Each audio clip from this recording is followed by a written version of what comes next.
मातृ शीतलायै नमो नमः। आराध्यं समर्पयामि।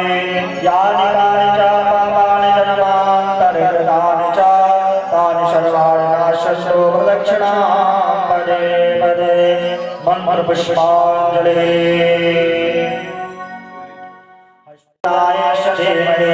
तन्नो कृष्णा प्रचोदयात्। श्रीवल्लिकामकुलचम्पकपाटलाभे पूर्णागजादिगर्वेणशालपुष्पे विलवाप्रवालतुलसीदलमालिदेवे त्वां पूजयामि जगदीश्वर मे प्रसीद। नानासुगन्धिपुष्पाणि यथा कालोद्भवानि च पुष्पाञ्जलिर्मया दत्त्वा प्राणान् परमेश्वर। मन्त्रपुष्पाञ्जलिः समर्पयामि। बोले भागवत महापुराण के वृंदावन बिहारी लाल के व्यास जी महाराज के पवन सुत हनुमान जी महाराज के सभी देवी देवताओं के सभी भक्तजनों के धर्म की अधर्म का प्राणियों में विश्व का पूज्य गौ माता के सत्य सनातन धर्म की मां नर्मदे हर हर महादेव। सभी श्रद्धालु भक्तजन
पूजा आधारमूलं गुरुर्वाक्यं मोक्षमूलं गुरुकृपा वसुदेवसुतं देवं कंसचारुणमर्दनं देवकी परमानन्दं कृष्णं वन्दे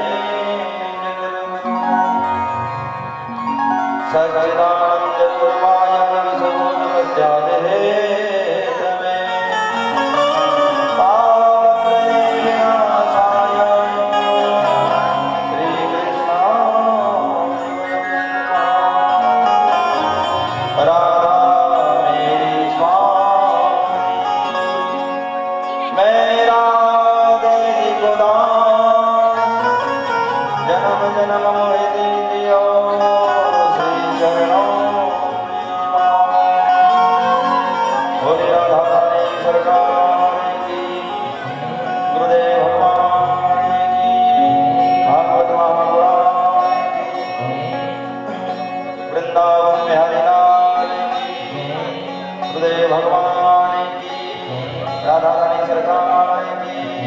गोवर्धन भगवान की नर्मदा मैया की यमुना मैया की सरयू मैया की गंगा मैया की मातर मदे हर हर महादेव।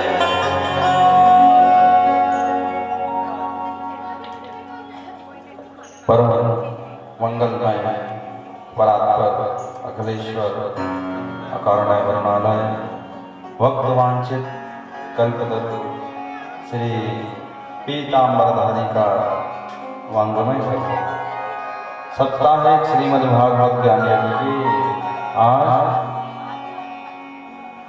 षष्ठम दिवस की कथा में प्रवेश करते हैं।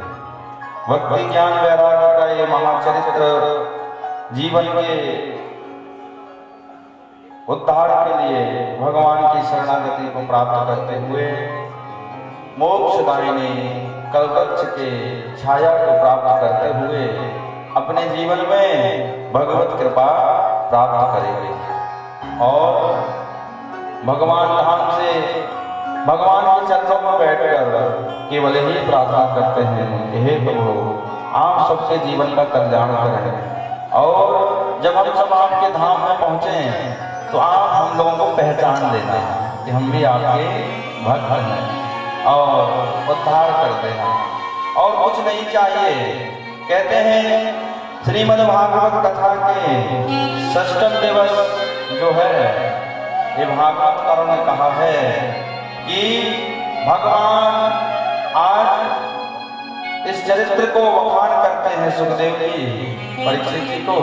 परीक्षित भगवान दोनों तरह की हम जीव आत्माओं से परीक्षा लेते हैं।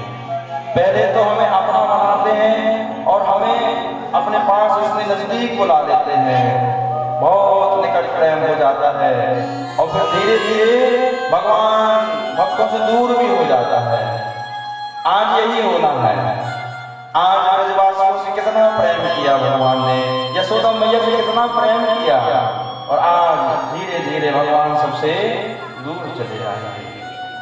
ये बताना चाहते हैं कि जब जीव मेरा हो जाता है तो फिर भक्ति करने में उसे कोई समस्या नहीं होगी।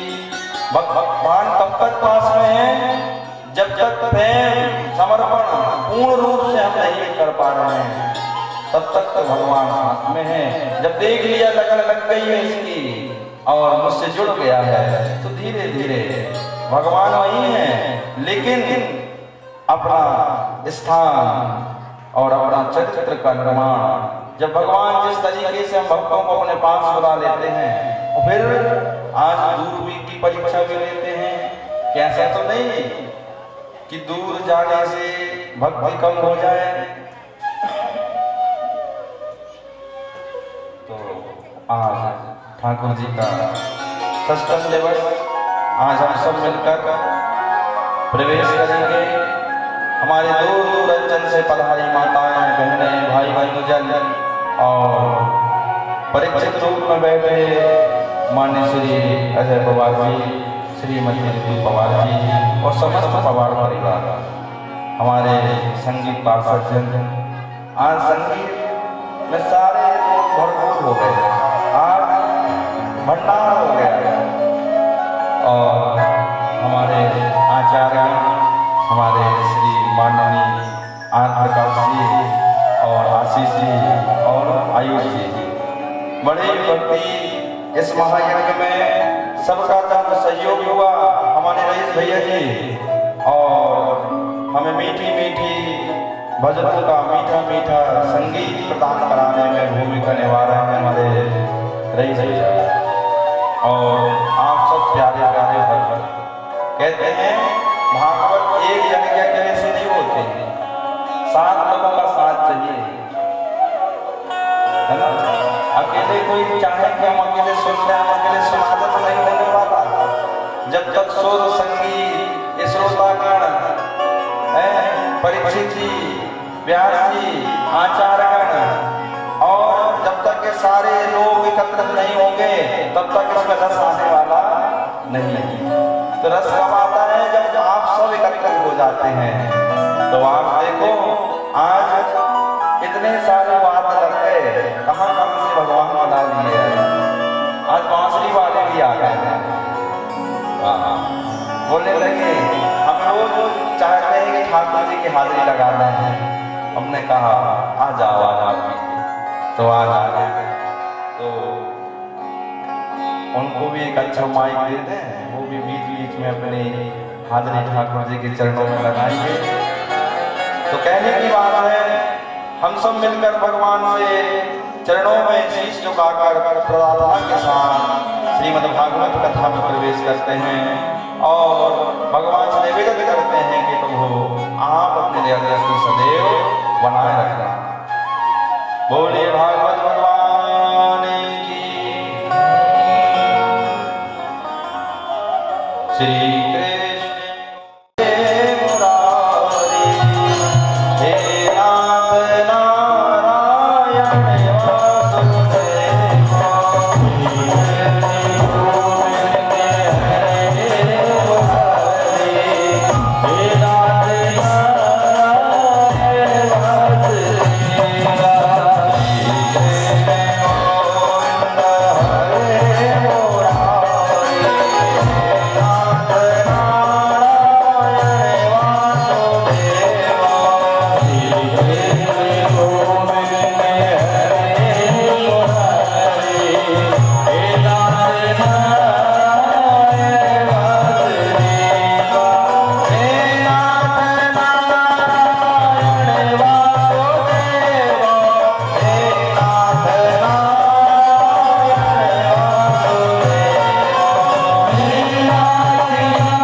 सबसे बड़ा शांति का काम वही है।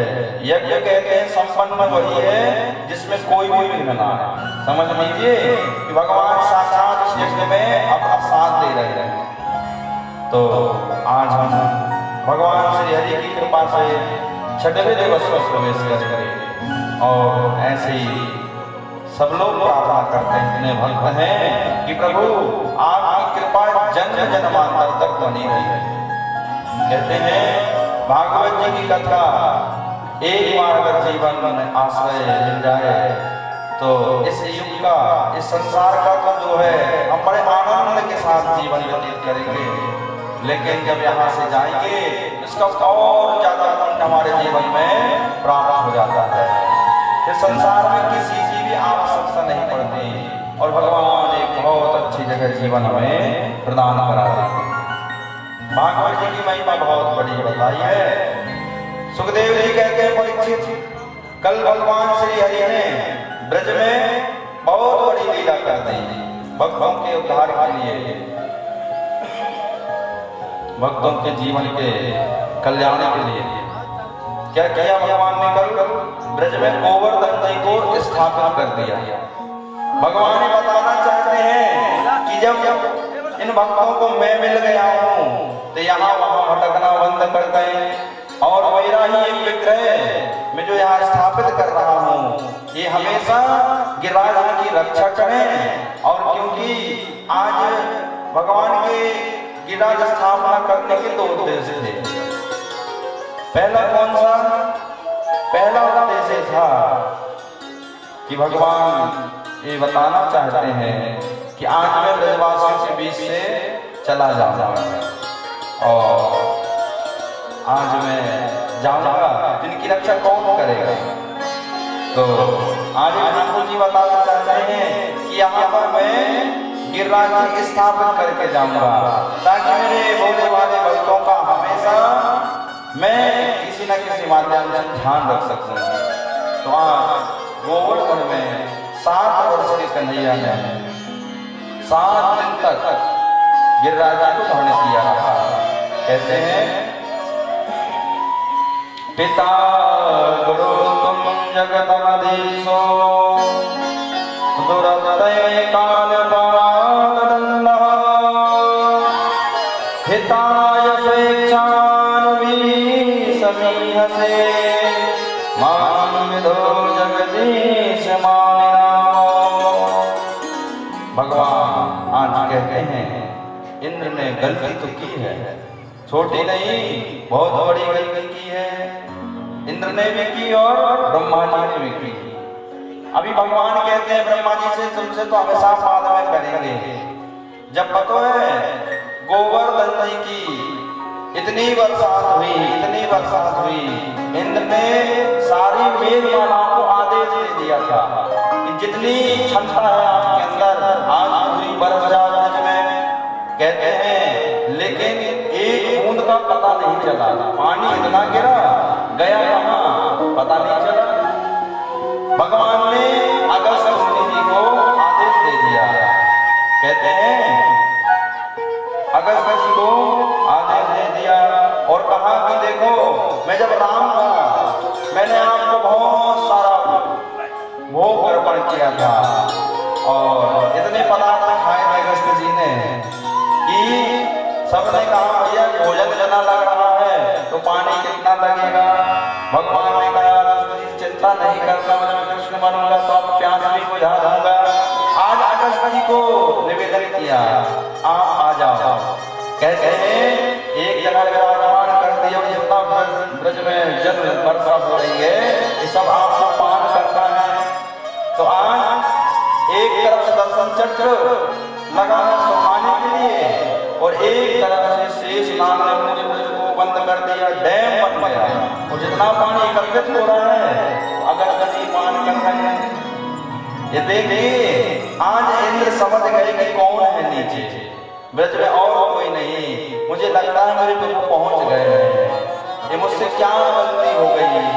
तो आज इंद्र जी जहां से ब्रज की सीमा प्रारंभ होती है वहां से अपने हाथी से उतरकर और दंडोत करते हुए गोवर्धन तक आते पता है गोवर्धन की परिक्रमा आप लोगों ने की है? गोवर्धन की परिक्रमा करो तो एक स्थान है, पूजनी का लोटा, उस जगह का नाम है। तो वहां पर ब्रह्मा जी ने 6 महीने इंतजार किया ठाकुर जी का, इनके चरण बने हैं ब्रह्मा जी, और इंद्रदेव जी वहां तक दंडोत करते हुए, साष्टांग प्रणाम करते हुए, कहां से? जहां से ब्रज की सीमा समाप्त प्रारंभ होती है, वहां से गोवर्धन तक दंडोत करते हुए गए और कह रहे हैं पिता गुरु स्वम जगतामीशो दुरत्यया कालतन पादंड हिताय स्वेच्छान भी समीहसे मानं विधो जगदीश मानिना। हे प्रभु, मैं समझ नहीं पाया कि ब्रज में आप हैं, आज मुझे समझ में आ गया, क्षमा करें क्षमा करें, ये दास से बहुत बड़ी गलती हो गई। इंद्रदेव हाथ जोड़कर कहते हैं ऐसो को दास जग माही बिन सेवा रुद्र वही दीन पर राम सरस को नाई। आज इंद्र जी को थोड़ा सा उपदेश दिया है, भगवान ने कहा है एक चीज का ध्यान रखना, जीवन में जब बड़ा पद मिल जाए, बड़ी प्रतिष्ठा मिल जाए, बड़ा गौरव मिल जाए, कीर्ति मिल जाए, धन मिल जाए, तो उस समय अगर जीवन भर उस धन का उपयोग करना है, उस प्रतिष्ठा का जीवन भर चलाना है, तो क्या बनना है? सबसे सरल बनना पड़ेगा, अभिमान को त्यागना पड़ेगा, तो ये जिंदगी भर चलेगा। और जिस दिन आ जाए करे मैं बहुत बड़ा धनवान हूँ, मैं बहुत बड़ा प्रतिष्ठावान हूँ, मैं बहुत बड़ा ये हूँ वो हूँ, फलाने हूँ ढिकाने हूँ, तो समझ लेना वो संकेत दे रहे हैं कि कुछ दिनों बाद प्रतिष्ठा हमारी, अभिमान आ रहा है, तो समझ जाइए कि कुछ दिनों के लिए और बचे हैं। और कहीं मन में वैराग आ जाए कि नहीं नहीं मैं कुछ भी नहीं हूँ, ये जो भी है सब प्रभु की कृपा है, इनका प्रसाद है। जब भक्त के मन में ये आ जाता है तो भगवान उसकी वृद्धि, उसका यश, उसकी कीर्ति, उसका धन धीरे धीरे और बढ़ जाता है। तो आज ब्रह्मा जी इंद्र जी को समझाया भगवान ने, और भगवान क्या कहते हैं? भाविन कुछ भी वो दे मैं कभी लेता नहीं, भाव से एक फूल भी दे दे तो मैं वो स्वीकार है। भगवान क्या कहते हैं? बेगर भाव के आज मुझे आप सोने के थाल में 56 प्रकार का भोग लगाओगे तो भी वो स्वीकार नहीं है। कथा बताई थी महाभारत में, दुर्योधन ने यही किया था, सोने के थाल लगवाई, 56 भोग, चांदी की कटोरी, स्वर्ण के गिलास में जल रखा और कहता है आप देख लो ये वैभव हस्तिनापुर का। भगवान ने कहा तो किसे बता रहा है भैया? मन ही मन कह रहे हैं ठाकुर जी, किसे बता रहा है? जब भगवान ने कहा ये मुझे बताने के लिए ये सब व्यवस्था कर रहा है, तो मेरे ठाकुर जी ने सब कुछ त्याग दिया था। और क्या किया भगवान ने? विदुरानी के तंदूर केले के छिलके खा लिए। भगवान ने बताना चाहते हैं कि मैं भाव का भूखा हूं, भाव से ही संसार में कोई मुझे पकड़ सकता है। और आज यशोदा मैया के यहाँ, ब्रजवासियों के यहाँ भगवान क्यों इतनी लीला कर रहे हैं? क्योंकि ब्रजवासियों के अंदर इतना सा भी किसी प्रकार का भगवान से भी उद्देश्य नहीं है मांगने का और ना ही कोई चीज का। और ये द्वारकाधीश बताना चाहते हैं कि जब कोई निस्वार्थ मेरी भक्ति करता है, निस्वार्थ मुझे भजता है और निस्वार्थ मेरे जीवन में मुझे निस्वार्थ यह चीज अर्पण करता है, उस जीव के जीवन में कभी कुछ कमी आने नहीं दूंगा। भगवान श्री हरि ये बताना चाहते हैं कि जीवन में आप बिगर उसकी करिएगा। ये कथाएं बताना चाहती हैं कि भगवान कितने सरल हैं और भगवान को प्राप्त करना बहुत सरल है। इतना सरल है कि आप अनुमान नहीं लगा सकते। लेकिन हम क्या समझते हैं कि भगवान बहुत कठिन है, भगवान बहुत कठिन है, ऐसा नहीं है। भक्ति इतनी सरल है कि भक्ति हर कोई कर सकता है। हर एक बिरादरी का हर एक भक्त भगवान की भक्ति के लिए कोई अलग अलग लेवल नहीं लगाया है। बहुत सरलता से भक्ति बताई है कि भक्त चाहे तो अपना एक क्षण में उद्धार कर देवे। कहते हैं अहो अज्ञं स्तन काल कोटो जिंका सया पायदा पिसानवे लेने गतिं दयार्चितां ततं भयं कंपा दयानुसरणं प्रजया। भगवान पूतना जैसे का उद्धार कर देते हैं तो भैया हम पूतना जैसे काम भी नहीं कर रहे। हम तो इतने अच्छे से भक्ति करते हैं। सब जो आप लोग हो कितने प्यारे हो, हर समय भगवान की भक्ति करना, हर समय भगवान की कथा श्रवण करना, हर समय भागवत पंडाल में जाना, ये भगवान के भक्तों का एक स्वभाव होता है। जिज्ञासा होती है कि मैं कहीं भी भागवत जाना होगी तो मैं सबसे पहले जाऊंगी। ये भगवान का प्रेम है। कहीं भी भागवत होगी तो सबसे पहले जाके आगे बैठूंगी। ये भागवत पाने की ललक है। कहते हैं भागवत में आंखों का भी बहुत बड़ा रोल होता है और कानों का भी बहुत बड़ा रोल है और मन का। तीन चीज अगर आपने यहाँ बैठे लगा दी तो समझ लो आपका एक क्षण में कल्याण हो जाए। 7 दिन तो बहुत बड़ी बात है एक क्षण में, लेकिन तीनों चीजों को बांधना पड़ता है। और जो भक्त तीनों चीजें भगवान की कथा में सौंप देता है उसकी आसानी से बड़े बड़े इस संसार से और भगवान के धाम पहुंचने में इतनी सी देर लगने वाली नहीं। और भगवान ये बताना चाहते हैं कि भक्ति करना बहुत सरल है। इतना सरल है कि आपको ज्यादा कुछ नहीं करना। लेकिन समस्या क्या है, हम उन्हें भक्ति का रूप बदल देते हैं। भगवान कहते सीधे सीधे बन के आओ, लेकिन हम खुद समस्या में उलझ कर और भक्ति कम करते हैं जब हम बहुत अधिक कष्ट में पहुंच जाते हैं। भक्ति कब ज्यादा करना चाहिए, अच्छा बताओ? सुख में करना चाहिए कि दुख में करना चाहिए? भगवान पूछ रहे हैं कि भाई भक्ति की 2 मार्ग होते हैं। दुख में तो मुझे सारी दुनिया याद करती है, लेकिन सुख में कौन करता है?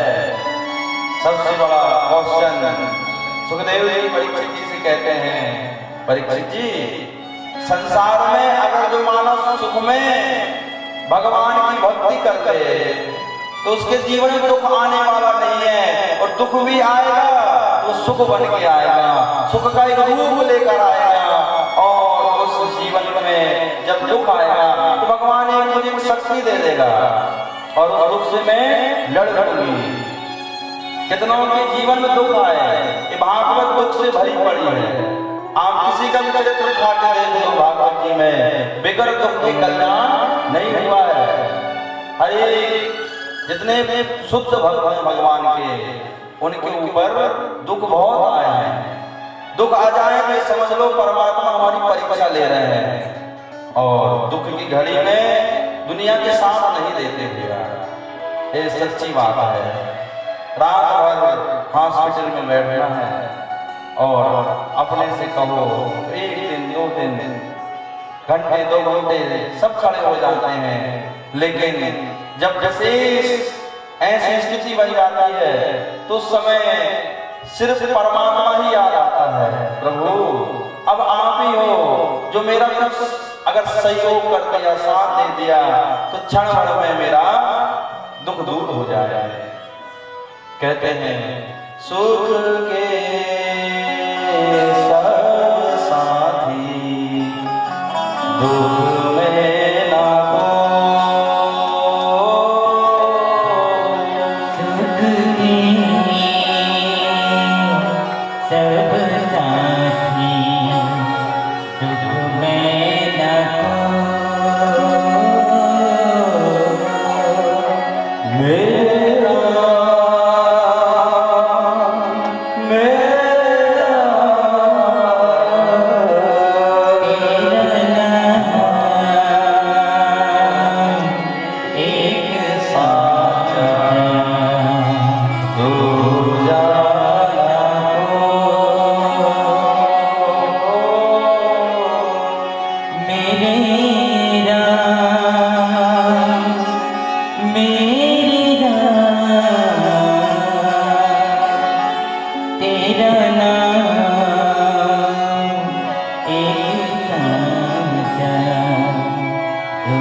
मेरे प्यारे जीवन में भगवान की भक्ति अगर हम शुरू से करें, और देखो एक चीज और, भक्ति एकदम से भी नहीं होती।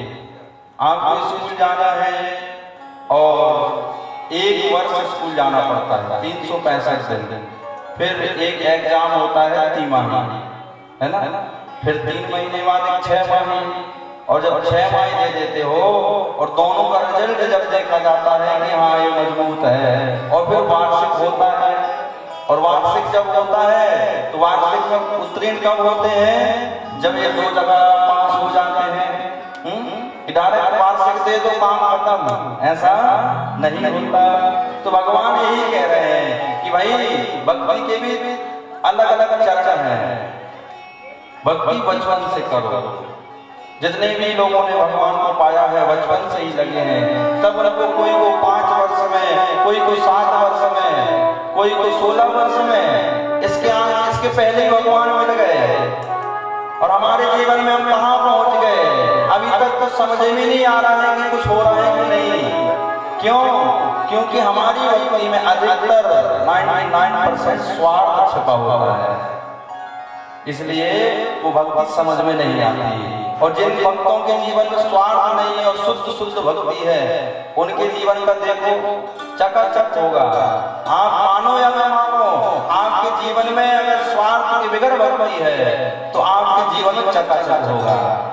और कहते हैं कि जहाँ भगवान की भक्ति होती है, जिस घर में धर्म होता है, उस घर में भगवान साक्षात रूप में विराजमान होते हैं। उस घर में रात दिन धीरे धीरे वृद्धि होती है और मन शांत होता है, शरीर स्वस्थ होता है। इतने ही तो चाहिए, इतने में वृद्धि हो जाएगी कि नहीं है? भगवान से क्या मांगना है? सबसे पहला चीज कभी मांगो तो एक चीज मांगा करो, भगवान से मांगो कि प्रभु मुझे जीवन में बस कुछ देना, केवल एक चीज दे देना, ये काया निरोगी हो। है? सबसे बड़ा धन है निरोगी काया, इससे बड़ा धन संसार में कुछ भी नहीं है भैया।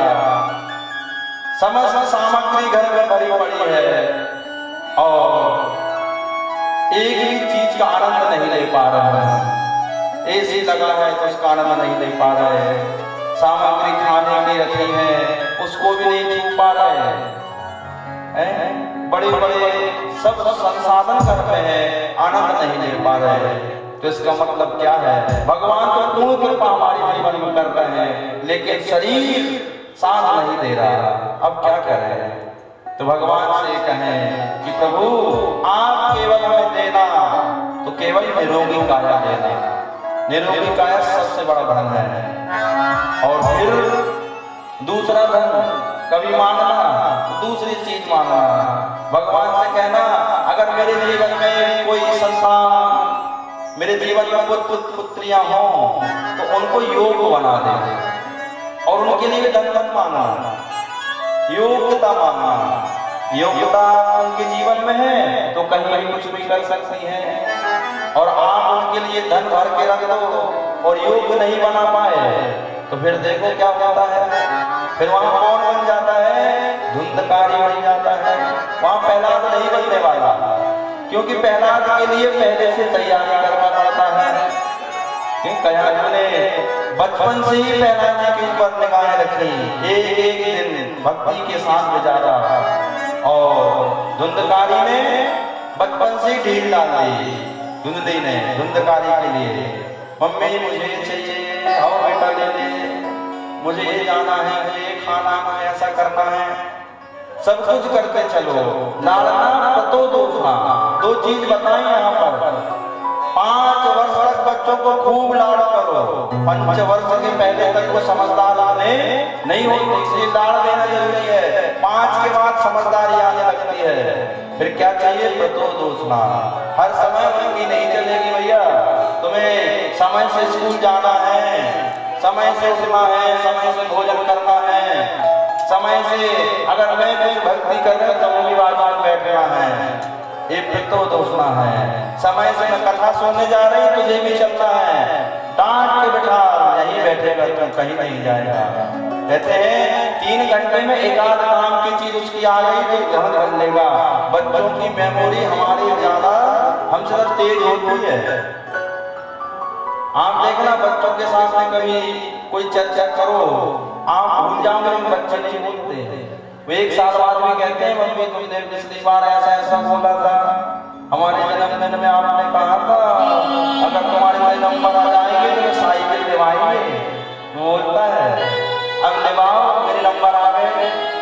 तो मतलब बच्चों की बुद्धि स्ट्रॉन्ग होती है, तो उसी समय अच्छी चीज भर दो उनके दिमाग में। किसान जब बोवनी करता है, खेत को तैयार करता है, उसी समय उसमें देखता है कि कितनी जल्दी बढ़ेगा, कितना इसकी वृद्धि होगी। मैं 1 बोरा डालूंगा ये 10 देगा कि 20 देगा। कब करता है वो? जब खेत की तैयारी कर रहा है। और जब खेत की तैयारी हो गई, बीज बो दिया, सब हो गया, फिर निश्चित से बैठ जाता है।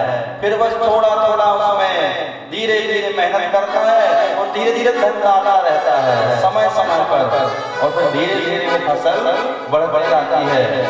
और फिर 4 महीने के बाद देखो उसकी उसमें जिज्ञासा जुड़ जाती है, कितनी अच्छी गेहूं है, इस बार तो मेरी बिटिया की शादी निश्चित कर दूंगा। और गेहूं जब पीली पड़ती है तो भगवान से प्रार्थना करता है, लगता है इस बार मेरा घर डबल मंजिल भी बन जाएगा। उसकी देखो अभी आया नहीं है, जिज्ञासा जुड़ने लगी, क्योंकि दिख रहा है कि मैंने जो मेहनत करी है वो 4 महीने के बाद कुछ न कुछ अच्छा फल प्रदान करेगी। ऐसे ही मनुष्य का जीवन है।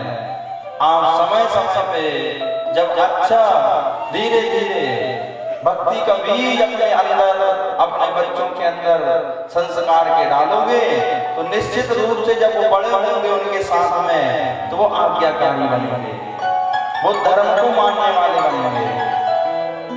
कई जगह बच्चे देखे हैं, कोई 5-5, 6-6 वर्ष के हैं, हनुमान चालीसा आ जाता है, शिव तांडव आ जाता है, गायत्री मंत्र शुद्ध बुलवा लो बोलते हैं, क्योंकि उनके माँ बाप उनको सिखाते हैं।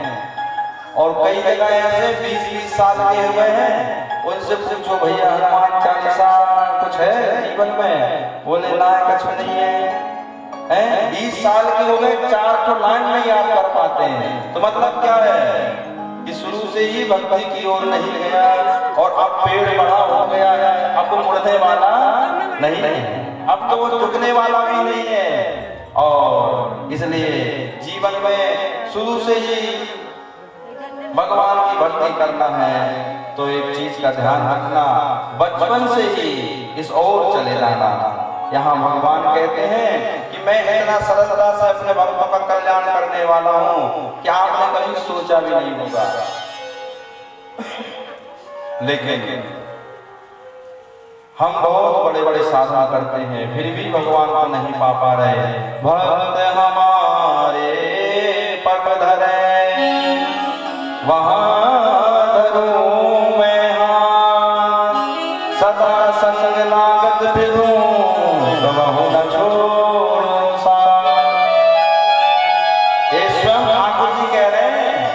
परीक्षित भगवान के वचन सुन लो। भक्तों के लिए क्या कहते हैं, भक्त हमारो पग धरे वहाँ धरूं मैं सदा संग लागत फिरूं कबहू न छोड़ूं साथ। भगवान कभी किसी का साथ नहीं छोड़ते, साथ तो हम छोड़ देते हैं। हमारा जीवन अच्छा बना फिर स्टाली बदल जाती है भैया जीवन की। फिर देखो थोड़ा सा धन आ जाए, थोड़ा सा लोग पहचान हो जाए, फिर तो ऐसा भी माना जाता जैसे हम ही सबसे बड़े रईस हों, हमारे मोहल्ले के, हमारे क्षेत्र के, है ना। कितना अहंकार हो जाता है। फिर भगवान की भक्ति भी नहीं होती, क्योंकि मन बुद्धि में बड़ा घुस गया है। और जब बड़ा बैठा लो यहाँ तो फिर आप बड़े छोटे छोटे कार्य, समाज में रहना, सम्मान करना, ये नहीं हो पाता। इसलिए मन से कभी भी कहना भैया तू बड़ा नहीं है, तू सबसे छोटा है और तुझे हर जगह झुकना है, तुझे हर जगह सम्मान सबको करना है। जब आप किसी का सम्मान करने लग जाओगे तो धीरे धीरे आपका सम्मान बढ़ने लग जाएगा। कहते हैं ये दुनिया को आप जैसा दोगे ये ऐसे ही आपको प्रदान करेगी। ये भगवान की प्रकृति का नियम है। यहाँ पर आप जो डालोगे वो आपको ही रिटर्न करना है। इसलिए इसमें अच्छा अच्छा करते चलो, ताकि जब हमें आवश्यकता पड़े तो अच्छा ही प्राप्त हो। और हम यहाँ बुरा बुरा करते चलेंगे तो जब हमें अच्छे की आवश्यकता होगी तो कौन देगा? यही देंगे जो हमने डाला है। अकाउंट में पहले पैसे डालना पड़ते हैं, फिर एटीएम कहीं भी डालते रहो, मुंबई दिल्ली पूना कहीं भी चले जाओ आपको पैसे की कमी नहीं आएगी, क्योंकि भरा पड़ा है और वहीं खाली है। आपके पास चार एटीएम है और एक भी पैसा अकाउंट में नहीं है, बताओ वो निकलेंगे? नहीं निकलने वाले, क्योंकि भर के ही नहीं आए हो।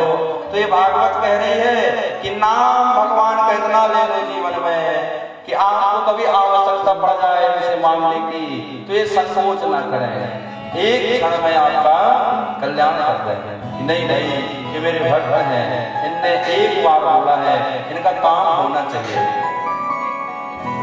नाराम नाम के हीरे मोती मैं बिखरा गली गली, ले लो कोई राम का प्याला शोर मचाओ गली गली। ये राम नाम लुट रहा है, भगवान नाम का साथ आज 6वां दिन हो गया लुटते लुटते। किसने कितना लूटा है अरे भगवान को ही पता है। ये तो लूट मची है, जो जो चाहिए। आप कल वृक्ष के नीचे बैठे होंगे, 7 दिन में ये 7 प्रकार का कल वृक्ष है, धीरे धीरे बड़ा हो रहा है। आज फल लगने वाले हैं और आज फल लग जाएंगे। कल सबके जीवन में थोड़ी थोड़ी कृपा यहाँ से निकलना प्रारंभ हो जाएगी। 7 दिन में समापन इस महायज्ञ का और 7 दिन में अपना भी समापन। तो ये कलम वृक्ष है जहाँ आप बैठे हो। आपने 6 दिन से यहाँ तपस्या कर रहे हैं इसके पेड़ के नीचे। अब यहाँ से आपने कितना नाम लूटा है, जितना लूटा होगा उतने जल्दी फायदा होगा, उतने जल्दी आप भगवान के बनोगे और भगवान आपके बन जाएंगे। तो क्या कहते हैं, सभी लोग आइएगा। राम नाम के हीरे मोती राम गली गली,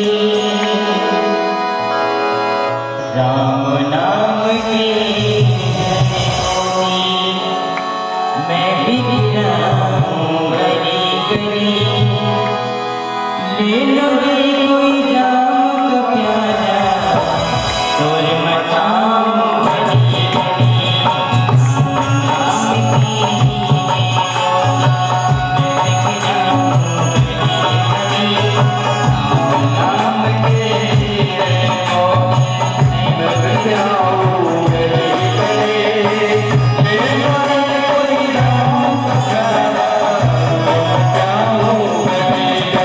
बोलो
Oh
दिन तक चर्चा होगी। अच्छा किया है तो चर्चा होगी, और बुरा किया है तो बाकी वाला बोलता है अच्छा चला गया है। कहते कि नहीं, कहते हैं भैया यहाँ भागवत हो रही है, कई लोगों को डिस्टर्ब हो रहा है, होता है हर जगह, कई सब जगह एक से लोग भी नहीं होते, ये भी बात है। संसार में अगर सब अच्छे हो जाए तो 28 जगह कौन जाएगा है? ट्रेन देखी आपने? ट्रेन में व्यवस्था कैसी होती है? एक जनरल डब्बा होता है, फिर उसके थोड़ा आगे बढ़ो तो एक स्लीपर होता है, फिर थोड़ा उसके आगे बढ़ो तो फर्स्ट क्लास होता है, फिर सेकंड और फिर थर्ड। ट्रेन एक है लेकिन व्यवस्था अलग अलग है। ऐसे संसार है, ट्रेन की जैसा है समझ लो। इसमें हर कैटेगरी के डिब्बे कोच अलग अलग लगे हैं।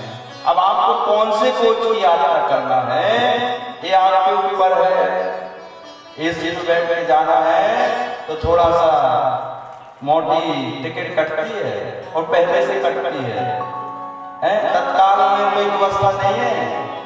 तत्काल में नहीं का होता है जिन नामी ग्रामी लोग हैं और जिनका रिलेशन है उनका तत्काल में हो जाएगा, और लेकिन इनसे दूर दूर कोई संबंध नहीं है जिसका, उसके लिए कौन सी व्यवस्था है? तो उसके लिए वही है भाई, अंत में जनरल डब्बा व्यवस्था है, आप बैठ जाओ और जब सफर एक साथ शुरू होगा और एक साथ समापन होगा, लेकिन जो यात्रा का समय होगा वो आनंद अलग अलग होगा। एक रात भर आनंद के साथ शयन करके जाएगा और जनरल डब्बा वाला रात भर भटकेगा। उसे टॉयलेट में जाना है तो सोचता है मैं जाऊं कि ना जाऊं, ऐसा करो मैं जाऊं तो मेरी जगह दूसरा आदमी बैठ जाए, क्योंकि उसने कुछ व्यवस्था नहीं बनाई पहले से, अचानक प्रोग्राम बना दिया है। इसलिए ये भागवत सब जा रही है, अचानक में कुछ नहीं बनने वाला, अचानक में सब बिगड़ने वाला है, और पहले से तैयारी वो कर लेता है, उसका विधि विधान से यात्रा समापन हो जाती है। तो यहाँ से जाना है और फिर लौट कर ही आना है। ये बीच की जो यात्रा है वो शांति वाली चाहिए। सुखदेव जी परीक्षित जी को यही प्रयास करा रहे हैं कि आज 6 दिन बीतने वाले हैं। परीक्षित तुम जब यहाँ से जाओगे तुम्हें वापस फिर यही आना है, लेकिन जो बीच का समय यात्रा का है वो दुखदाई मैं नहीं बनने दूंगा। क्यों? तुमने आज 6वां दिन भागवत जी की शरण में ले लिया है, और ये भागवत जी की महिमा है कि जो भी भक्त शरणागत हो जाता है उनके जीवन में आने जाने का चक्कर या तो खत्म हो जाता है, और चक्कर लग भी रहा है तो कैसा होगा? दोबारा आना है तो फिर एक अच्छी जगह बन जाएगी। समझ में आई? अच्छी जगह कौन सी? कहते हैं इस संसार में 4 जगह से आते हैं, सुदेश, अंडक, उद्वेग, जरायु। तो इन 4 में से केवल मानव योनि है सुदेश, और बाकी तो फिर 4 पैर वाले, अंडा वाले, पशु पक्षी, 2 पैर वाले। तो कौन सा बनना है? 2 पैर वाला या 4 पैर वाला है? 2 वाला। सब 2 ही के लिए तो बैठे हैं, सब भगवान सब 2 ही वाले बन जाए तो अच्छा है।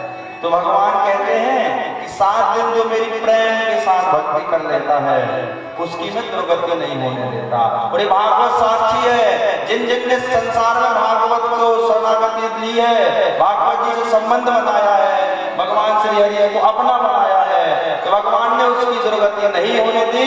ये अजामिल की कथा का प्रमाण है। अजामिल डाकू था, पूरे जीवन भर ऐसे कार्य किए हैं कि ऐसे कार्य की अगर कोई को बताएं तो लोग कहते हैं ऐसे ऐसों का भगवान कल्याण करते हैं, लेकिन कल्याण हुआ है। एक बहुत बड़े पंडित जी थे और धीरे धीरे समय आया तो वो दाता बन गए। अब जब दाता बन गए तो एक दिन, अब देखो जी हर चीज का अगर घर में बताया है, 3 दिन से रोज बताते आ रहे हैं कि घर की माताएं अगर धर्म लेकर चले तो उस घर में कोई भी अगर पाप भी कर रहा है तो वो पुण्य में तब्दील हो जाता है, क्योंकि धर्म में बहुत बड़ी ताकत होती है। धर्म एक ऐसी स्थान है कि अगर आप यहाँ बैठकर धर्म की आड़ में अगर कुछ गलत काम भी कर दिया तो धर्म उसका कवच बन के उसको ढांक के और सही सही बता देता है कि नहीं, गलत नहीं, सही किया है, और गलत भी सही हो जाता है। अजमेर डाका बन गया, लोगों को लूटने लगा, मारने लगा। संत महात्माओं ने कहा उसकी पत्नी भक्त है, भक्ति किसी भी रूप में करो। आज अजमेर की पत्नी कौन है? वैश्या। लोग घृणा करते हैं उससे, कहते हैं एक सामने संत महात्मा जी थे, जितने भी लोग वे उसके अंदर जाएं उतने पत्थर रोज रखते थे, 1 2 3 गिनती करते थे वो, और वो अपना काम करते थे। कहते हैं जब दोनों का अंत हुआ तो संत जी कहाँ चले गए? इनने भक्ति की, लेकिन अंत जब हुआ तो ये नरक में चले गए। और वो कहाँ चली गई? उसे भगवान का धाम मिल गया। दोनों खड़ी हो गई, बोले प्रभु ये कैसा न्याय कर दिया आपने, मैंने जिंदगी और मेरी भक्ति की है और तेरी भक्ति करने के बाद मुझे आज नरक मिल गया। भगवान ने कहा तूने भक्ति मन से नहीं की, दुनिया को दिखाने के लिए की। जब कोई उसकी आनंद मन यही रहता था, कितने जा रहे हैं, तू उनके लोग देखता था। और तुझे नहीं पता जब वो संध्या के समय बैठती थी तो आज संध्या होती थी तो वैश्या जब बैठती थी ठाकुर जी के चरणों में तो आंखों से उसके आंसू बंद नहीं होते थे और भगवान से प्रायश्चित करती थी कि प्रभु क्षमा करना, मैंने बहुत बड़े बड़े निंदनीय कार्य किए हैं, लेकिन मैं क्या करूं, मुझे मजबूरन करना पड़ रहा है, मैं जानबूझ के नहीं कर रही। वो प्रायश्चित करती थी, भगवान से क्षमा भी मांगती थी, लेकिन आप सिर्फ उसके गलत कार्यों पर ही ध्यान देते थे। अच्छा वो क्या कर रहे हैं आपको ये जानकारी नहीं थी। कहते हैं सदन कसाई जी की कथा आती है, भागवत जी में बहुत अच्छी अच्छी कथाएं हैं। ये सदन कसाई जी की कथा से ये भक्ति कितनी सरल है, भगवान कितना सरल है पता चलता है। ध्यान से सुनिएगा। सदन कसाई जी की काम क्या था? मांस मटन बेचना। सदन कसाई जी का एक दिन एक महात्मा जी आए और सदन कसाई जी को एक पत्थर की मूर्ति दे गए। उनकी नजरों में वो शालग्राम थे और सदन कसाई जी की नजरों में वो पाट बन गए तौलने वाले, और बता दिया कि भैया इसकी भक्ति कैसे करना है, मिल जाए तो कर लिया करो।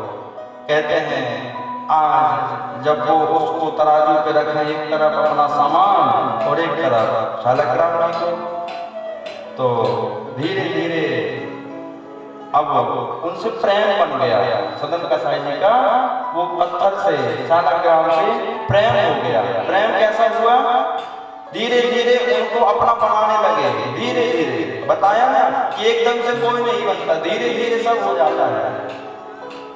आज उनने बताया था कि बेटा इनका नियम ये है कि जब इनको आप अपने उसमें रखना, जहाँ भंडारा हो आप अपना तिजोरी जिसे खजाना बोलते हैं उसमें रख लेना और इनकी पूजा कर लिया करो जो मन में आ जाए। थोड़ा चंदन लेपन कुछ कीर्तन भी कर लिया करो। ऐसा मार्ग सरस बता दिया। सदन कसाई जी ऐसे करते हैं, एक तरफ अपना सामान रखें और एक तरफ शालग्राम जी को, उन्हें देख देख के कीर्तन करें भगवान नाम का। कहते हैं कई वर्षों करते रहे, धीरे धीरे वो शालग्राम जी से प्रेम हो गया। प्रेम कैसा हुआ कि अगर 10-20 मिनट के लिए भी उनसे दूर हो जाए तो उन्हें याद आने लगी बार बार, अरे मैंने आज कहीं भी जाए तो उसको लेकर जाए। क्या हुआ? प्रेम हो गया। प्रेम इतना हुआ कि उनके बगैर वो रहा नहीं जाता। एक दिन संत महात्मा जी निकले दुकान के सामने से और दुकान पे नजर पड़ी और नजर कहाँ पड़ गई? महात्मा जी की सालग्राम के ऊपर। और जैसे नजर पड़ी तो सदन कसाई जी के ऊपर, तो महात्मा जी ने अरे राम राम राम राम, इसने तो भ्रष्ट कर दिया। देखो एक तरफ मांस तोल रहा है और एक तरफ में मेरे सालग्राम रखा है। तुझे ज्ञान नहीं है, इनको कहाँ बैठ डालना चाहिए, तो मूर्ख है, कहाँ से लेकर आ गया है इनको। और उससे ऐसा वचन कहे, बोले तेरे काम की चीज नहीं है, ला ये मेरे संतों के काम की है। तो सदन कसाई जी ने हाथ जोड़ लिए, बोले गुरुजी मुझे गुरुजी ने दिए थे और आज उन्हीं ने दिए थे, और आप ही जैसे मांग रहे हो तो ले जाओ, दे दिया उनको, ले जाओ। और सदन कसाई जी आज रात में उनकी याद आ रही है तो रो रहे हैं, आप कहाँ चले गए मुझे छोड़ के, अब मेरा मन नहीं लग रहा। तोलने बैठे तो कोई को 1 किलो देना है तो 2 किलो देना है, क्योंकि मन कहाँ है उसको सोच रहे हैं। वो होते उदास हो गए। कहते हैं ऐसे कई दिन बीत गए उदासी के, और एक दिन सदन कसाई जी ने मन ही मन सोच लिया कि अब मैं अपना व्यापार बंद कर दूंगा, मेरा मन नहीं लग रहा।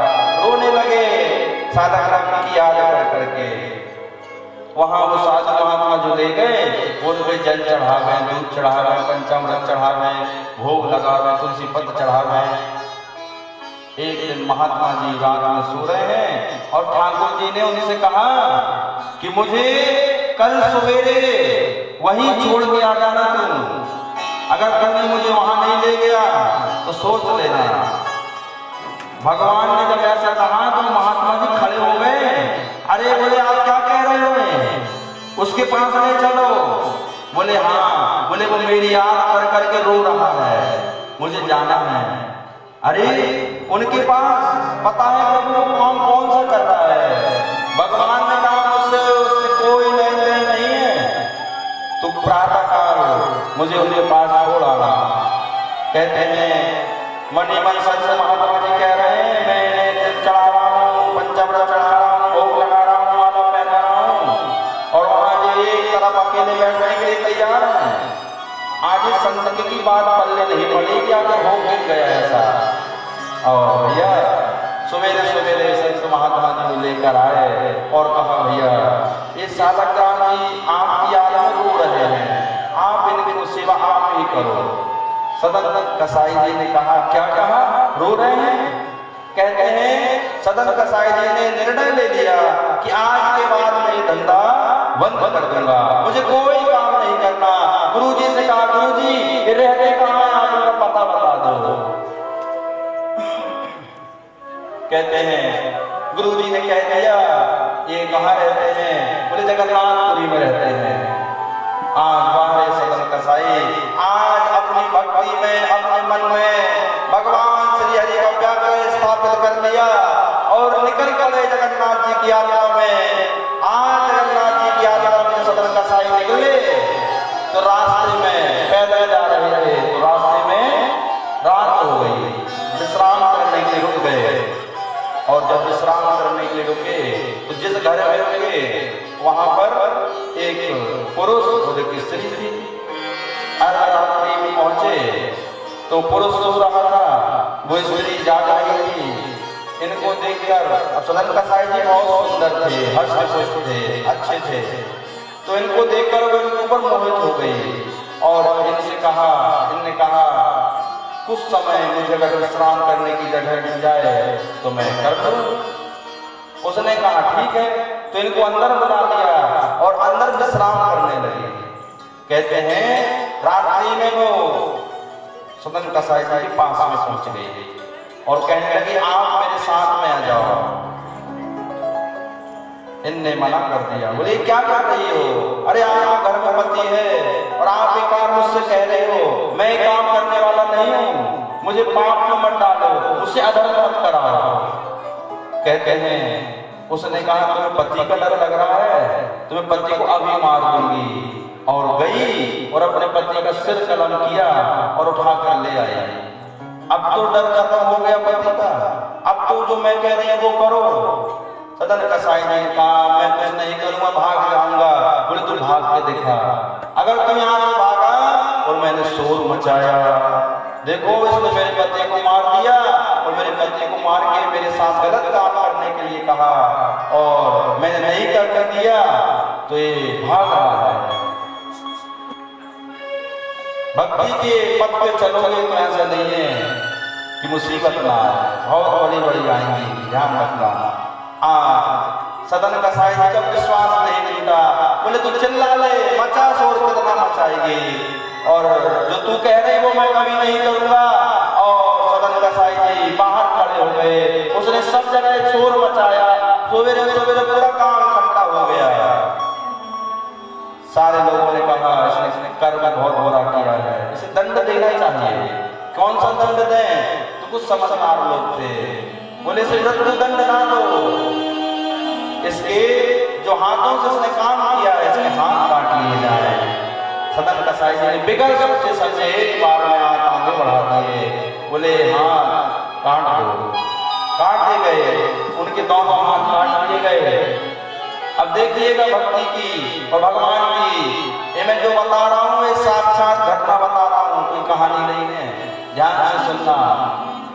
भक्ति में भगवान कहाँ साथ देते हैं और भक्ति किस समय हमारे जीवन में काम आती है। सदन कसाई जी के आज दोनों हाथ कट गए और मन में इतना सा भी दुख नहीं है और प्रसन्नता हो गई।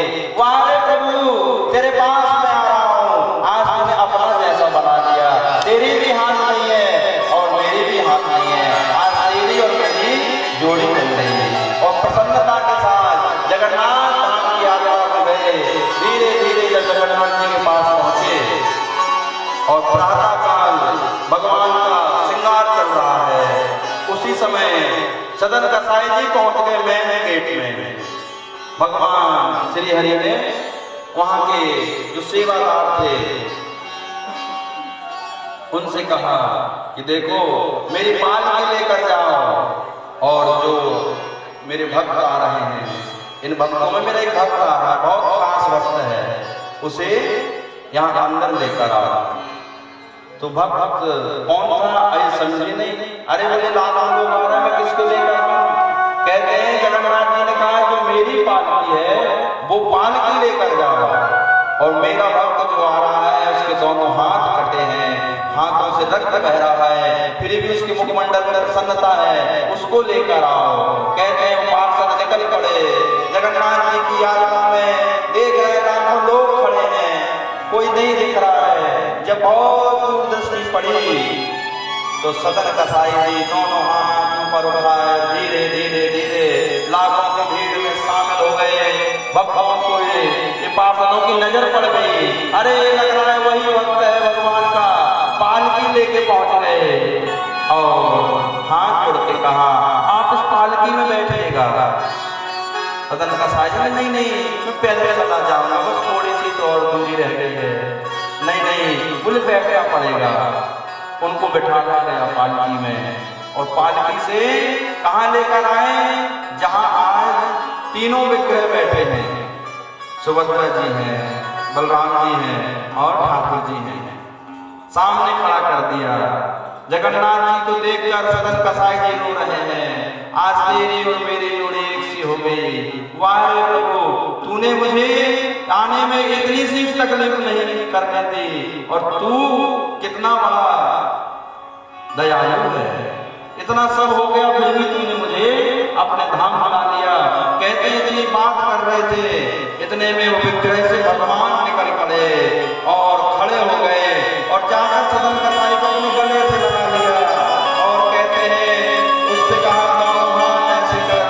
जब दोनों हाथ सामने किए सदन कसाई जी के दोनों हाथ जुड़ गए, जैसे पहले थे वैसे उनके हाथ हो गए और भगवान का दर्शन जब हमने पाया तो रो पड़े सदन कसाई जी। कहते हैं भगवान के भक्ति का कोई भरोसा नहीं है, कब कौन से भक्त के कैसे परीक्षा लेने हैं, लेकिन सदन कसाई जी का विश्वास था कि ये मुसीबत आ रही है, ये भगवान से दूर करने के लिए आ रही है, लेकिन मैं भी तेरा भक्त हूँ, तो कितनी मुसीबत मेरे जीवन में डालेगा देखता हूँ। जब भगवान ने देख लिया एक मुसीबत से जो पीछे नहीं हट रहा है, अब इसके लिए मुझे खड़ा होना ही पड़ेगा। और कोई होता अपने जैसे तो वहीं से कहता मैं तेरी भक्ति के लिए आ रहा हूँ, तूने मेरे साथ क्या कर दिया, वहीं से लौट जाता।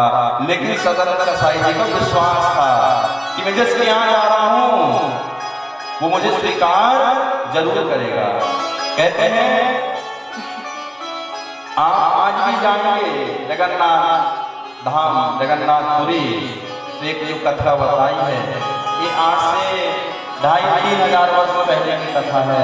और आज पूरी कथा जगन्नाथ जी टेम्पल के बाजू में पूरा इतिहास लिखा है सदन कसाई जी का। आपको पता है चारों धाम में भगवान श्री हरि बैठे हैं, लेकिन चारों धाम में कुछ ना कुछ घटना होती रहती है। जो उनके प्यारे प्यारे भक्त हैं वो पहुंचते रहते हैं। और जब सच्चे भगवान के जो भक्त होते हैं उनके ऊपर लाख विपदा आती है, लेकिन वो डरते नहीं है। उन्हें विश्वास है कि भगवान तो मेरे साथ है, मेरा कुछ भी होने वाला नहीं है। इसलिए जीवन में कभी भी अगर दुख आ जाए और दुख आने के बाद आपको ये लगे कि दुनिया मेरा साथ नहीं दे रही, तो घबराना मत। आपको दुनिया वाले सहयोग मांगना नहीं। भगवान कहते हैं ये दुनिया तेरा कभी सहयोग नहीं करेगी, क्योंकि दुनिया खुद सहायता के लिए घूम रही है। सारे लोग घूम रहे हैं, कोई कुछ मांग रहा है किसी से, कोई किसी से कुछ मांग रहा है। इस संसार में कोई भी ऐसा नहीं है जो कह सके मुझसे कुछ ले जाओ, है कोई नहीं है। सारे लोग ऐसे घूम रहे हैं। आपको पता है कितने बड़े बड़े मंदिर हैं, कितने लोग लाखों लोग एक एक मंदिरों में जाते हैं, लेकिन जितने भी जाते हैं सब कोई ना कोई वहां से कुछ ना कुछ मांगने ही जाता है, और मांगता जरूर है। तो भगवान कहते हैं इनसे क्यों मांग रहा है, ये तो खुद मेरे पास मांगने के लिए आते हैं। तुझे मांगना है तो मुझसे एक बार कह भैया तुझे क्या चाहिए बता। संसार का सब कुछ यहाँ भरा पड़ा है। ये जो भागवत कथा आप सुन रहे हो, ये भागवत कथा में सब कुछ भरा पड़ा है। आपको क्या चाहिए, आप अपने जीवन में जो मांगो, जो इच्छा हो, आपकी पूरी हो जाए। और आप अपने जीवन में हर समय भगवान की भक्ति करें, भगवान को अपना माने, हर समय, हर स्थिति में, हर भेष में, हर देश में, जहां भी जाओ वहां भगवान नाम का कीर्तन, जहां भी जाओ भगवान नाम का स्मरण। कहते हैं जब भक्तों का ऐसा उद्देश्य बन जाता है तो भगवान धीरे धीरे उसके नजदीक आ जाते हैं। और फिर क्या कहते हैं, फिर देख लेते ठाकुर जी कि आप मेरे भक्त के जीवन में कमी किस बात की है। आज ब्रजवासियों के साथ ऐसे ही हुआ है। भगवान आज इनके साथ में गिराज क्यों उठा रहे हैं, आज इनको कालियानाग से क्यों बचाते हैं, क्योंकि उनको पता है इनके मन में कोई स्वार्थ नहीं है। ये नादान है बिल्कुल, ये न मुझे जानते मैं कौन हूँ, और न ये इनके ऊपर दुख भी आ जाए तो प्रसन्नता के साथ उस दुख का सामना कर लेते हैं। इसलिए भैया जीवन में हर स्थिति में भगवान का और भगवान के सामने बिल्कुल नादान बनना चाहिए। भगवान के सामने चालाकी की और फिर समझ जाओ संसार का काम बनने वाला नहीं है। और भगवान के सामने अगर नादान बन गए, अज्ञानी बन गए तो भेड़ा पार है। कहते हैं संसार में भगवान की जिन लोगों ने भक्ति की, जिनको भगवान मिले वो कौन थे, अंगूठा छाप थे। उनने एक स्कूल का अक्षर भी नहीं पढ़ा था और भगवान ने उनके साथ रहे, भगवान ने उनके साथ लीलाएं की और भगवान ने अंत समय उनका उद्धार किया। पहला जी कितने पढ़े थे, ध्रुव जी कितने पढ़े थे, ब्रज के ये सखा गोपाल कितने पढ़े थे, सबरी मैया कितनी पढ़ी थी, इतिहास है। मीरा कितनी पढ़ी थी। आप अनपढ़ मीरा ने भगवान को अपना बना लिया, और जब भगवान को अपना बनाया तो तो मीरा के ऊपर एक से एक बुक लिख गई, मीरा के ऊपर PhD करने लगे लोग मीरा की कथाओं में। क्यों? क्योंकि उनको अपना बना लिया। और जब भगवान भक्त अपना बना लेता है तो फिर संसार उसकी पूजा, उसके चरित्र की पूजा, उसका दर्शन पाने की एक लालसा रखता है। इसलिए आज भगवान बताना चाहते हैं, कृष्णं विदो परम कांतम ना तो ब्रह्मादये मुने गुण प्रभावोपमस्ताम गुणधयां जगतम। परीक्षित जी, इस संसार में गुणवान बनना चाहिए। मनुष्य का केवल एक धर्म होता है कि मनुष्य का पालन करे। जिस जगह आपने जन्म लिया है उस धर्म का पालन करना है। और पालन कैसे करना है? प्रातः काल उठना है, भगवान को याद करना है। उसके बाद में कौन जो नियम बताए, कौन कौन कोई ने माना है कि नहीं? कोई ने नहीं माना। उठ रहे हो जैसे बताए थे वैसे हैं? तो भैया जो नियम बताया वो करना। आज नहीं करना, हाथ मत उठाओ। कर रहे हैं तो आपका अच्छा होगा, नहीं कर रहे तो आपका कल्याण होगा, लेकिन करना जरूर। कहते हैं 7 दिन के बाद अगर से 10 लोगों का भी हित हो गया, 10 का कल्याण भी हो गया, तो ये भागवत करना कराना दोनों का समझ लो का उद्धार हो गया, दोनों का सफल हो गया। जिनने कराए उनका उद्देश्य पूर्ण रूप से अच्छा हो गया। और जिनने आपको आज मैं आपको एक लीला, आपके साथ एक ऐसा कार्य करूंगा जिससे कि आप प्रसन्न हो जाएंगे। गोपियां जो हैं ये भगवान को कोई जानती हैं और कोई नहीं जानती। कहते हैं जब भक्त गहराई से भक्ति कर लेता है भगवान की, तो भगवान का विग्रह, भगवान का ये स्वरूप जान लेता है कि ये कौन है। और जब जान लेता है तो भगवान को पता चल गया, मेरा भक्त मुझे पहचान गया मैं कौन हूं। तो आपको एक सच्ची घटना बताएं, हमारे साथ घटी।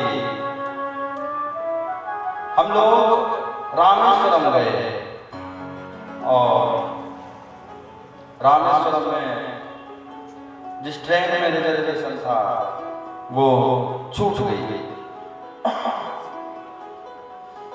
लेट हो गए, ट्रैफिक में फंस गए, नहीं पहुंच पाए उस यात्रा तक, उस स्टेशन तक। 10 मिनट बाद पहुंचे। मोबाइल में देखते जा रहे थे कि ट्रेन अब निकल रही है, भैया गाड़ी जल्दी चलाओ, अकेले नहीं है, 60 लोग 50 लोग साथ में, इतना सारा सामान है और जबलपुर आना है। कहीं निकल गई तो सारे लोगों को पसीना पसीना हो गया। अब तो लगता है महाराज जी यहाँ से कैसे जा पाएंगे। हमने अब साथ में है, जैसे वो ले जाएंगे कैसे चलेंगे। अब हमने अपना धर्म निभा रहे हैं, अब आगे की इच्छा उनकी। कहते हैं ठाकुर जी कृपा से हुई कि वो ट्रेन कुछ देर जब वहां से चली तो थोड़ी दूर जाकर ट्रेन रुक जाती है। और वहां पता किया स्टेशन में कि भैया, उनने कहा ट्रेन जो निकल गई, उसमें एक व्यक्ति ने कहा आप लोग चले जाओ, निकल गई। लेकिन वहीं पर एक और अच्छे कोई साहब थे, भगवान साथ आए थे, तो सोचे लोग कोई अच्छे हैं, तो उन्होंने पास बुलाया। बोले ट्रेन आउटर में खड़ी है, आप जितने जल्दी हो सके चले जाओ। वो 10 से 15 मिनट अभी वो खड़ी रहेगी, ऐसा उन्होंने बोला। क्यों खड़ी है?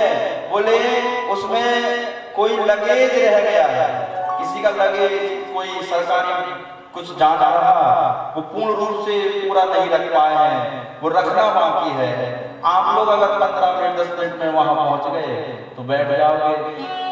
जैसे सबने सुना तो अपना सामान लिया और भाग गए। और थोड़ी देर बाद जब वहां बैठे और वो ट्रेन धीरे से वहां से निकल गई। कहने का मतलब है भगवान ने कोई ना कोई एक माध्यम खड़ा कर दिया। ये लोग परेशान हो जाएंगे अभी, और ये मुझे लेके चल रहे हैं, इनकी भक्ति, मेरा विश्वास कम ना हो जाए। तो भगवान भैया कोई ना कोई, जब आप ईश्वर के बिल्कुल सम्मुख हो जाते हैं, भगवान को अपना बना लेते हैं, जब भगवान फिर आपको भी अपना बना लेते हैं। इसलिए मैं आप लोगों से कहता हूँ कि भगवान से, इनको भगवान मत मानो, इन्हें अपना एक सदस्य बना लो परिवार का, और वो रिश्ता जोड़ो जो आपके जीवन में नहीं है। ध्यान रखना, आपके जीवन में अगर भाई नहीं है तो ठाकुर जी को भैया बना लो। ये सब बनने के लिए तैयार है। त्वमेव माता च पिता त्वमेव, त्वमेव बंधु सखा त्वमेव, त्वमेव विद्याधरणं त्वमेव, त्वमेव सर्वं मम देव देव। आप लोग दिन में रोज 2 बार 3 बार बोलते होंगे, लेकिन ये नहीं पता किसके लिए बोल रहे हैं। ये भगवान से ही कहते हैं कि प्रभु सब कुछ आप हो, मेरे लिए आप माता भी हो, मेरे पिता भी हो, मेरे सखा भी हो, मेरे बंधु भी हो, मेरे पुत्र भी हो, और मेरी विद्या भी हो, मेरा जीवन भी आप हो, मेरा सब कुछ आप हो। आपके आगे मेरा कुछ भी नहीं है। तो भगवान से एक रिश्ता जोड़ लेना चाहिए। और जब हम भगवान के समीप चले जाते हैं और भगवान से एक रिश्ता जोड़ लेते हैं, तो धीरे धीरे ठाकुर जी हम भक्तों की सहायता करते हैं। कहते हैं नरसिंह जी के बाद की कथा भी प्रसिद्ध है, जगत प्रसिद्ध एक कथा और है नरसिंह जी की, राजस्थान के नरसिंह जी। और 5 मिनट में आपको सुना दें समय के हिसाब के अनुसार। ये भक्त और भगवान की कथा है, जिसने पूरे जीवन भर भगवान पे भरोसा रखा, उसकी कथा है। कहते हैं नरसिंह जी जो थे एक बहुत अच्छे भगवान के भक्त थे, और उनके परिवार में उनके भाई थे, माता पिता थे। जमीन जायदाद का, घर का बंटवारा हुआ तो बड़े भैया ने सब कुछ ले लिया उनसे, और माता पिता को इनके हवाले कर दिया, और एक छोटी सी जगह इनको दे दी, तुम्हारी जगह ये है। नरसिंह जी उसी जगह में प्रसन्न रहते, खुश रहते, और भगवान की भक्ति करते। कहते हैं भगवान की भक्ति करते थे और प्रसन्न रहते थे। बड़े बड़े की बिटिया बड़ी हो गई, उसका विवाह कर दिया, बड़ी अच्छी जगह विवाह हो गया, और समय आते आते माता पिता भी धीरे धीरे चल बसे। अब नरसिंह जी अकेले थे। बिटिया के यहाँ वो सनवा संतान हुई तो चौक का जो सामान होता है वो कहाँ से जाता है? ससुराल से जाता है। माता पिता का धर्म है कि हमारे यहाँ नाती हुआ है और चौक हो रहा है आज मायके में, तो पूरा सामान ले जाए। तो आज नरसिंह जी उदास बैठे हैं, मतलब ये सोच रहे हैं कि अब मैं कैसे व्यवस्था करूंगा, मेरे पास कुछ भी नहीं है, और भगवान की कृपा से मेरी पुत्री बहुत बड़े घर में विवाह गई, ये अच्छी बात है। कहते हैं जो लड़के के पिता थे उनने कहा कि आज नरसिंह जी को ऐसी लिस्ट दो और इनसे कहो कि इतना सारा सामान लेकर आए। कई लोग ऐसे होते हैं, है ना, दहेज मांगेंगे, मुझे इतनी बड़ी कार चाहिए, मुझे इतना सोना चाहिए, मुझे गृहस्थी का इतना सामान चाहिए, और नाना प्रकार की चीज मांग लेते हैं। लोग देते भी हैं कि चलो भाई धर्म है, बिटिया के लिए सब कुछ दान करना चाहिए। कहते हैं सब कुछ तो उस समय दिया था तो स्थिति अच्छी थी, लेकिन आज स्थिति ठीक नहीं है।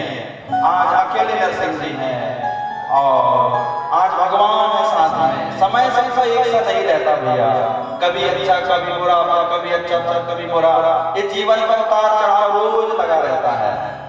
लेकिन आज यहाँ पर भक्त और भगवान की परीक्षा है। कहते हैं आज लड़के के पिता ने एक लिस्ट बनाई और अपने मुनीम से कहा उसमें इतने कपड़े, इतने बर्तन, इतना सामान सब लिख दो और जाओ ये लिस्ट वहां पहुंचा के आओ और उनसे कहो कि इतनी इतनी तारीख में हमारे यहाँ ये कार्यक्रम है, आपको यहाँ पर आना है।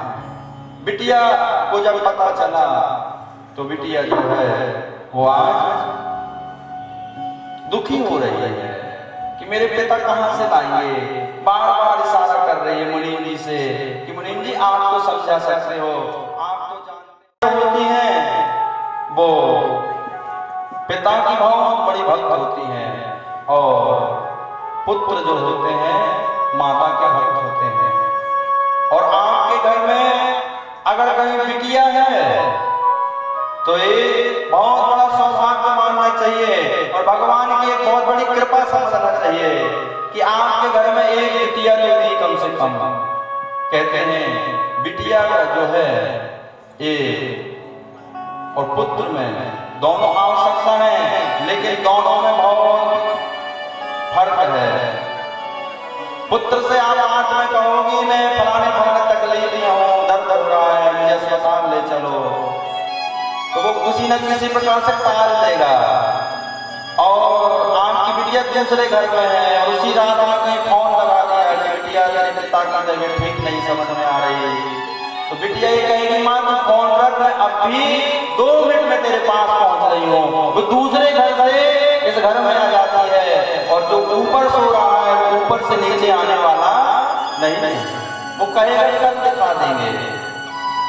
और बिटिया जो होती है हर समय ध्यान रखती है, हर समय। इसलिए जीवन में एक बिटिया जरूर होना चाहिए। कहते हैं आज नरसिंह जी की केवल एक बिटिया थी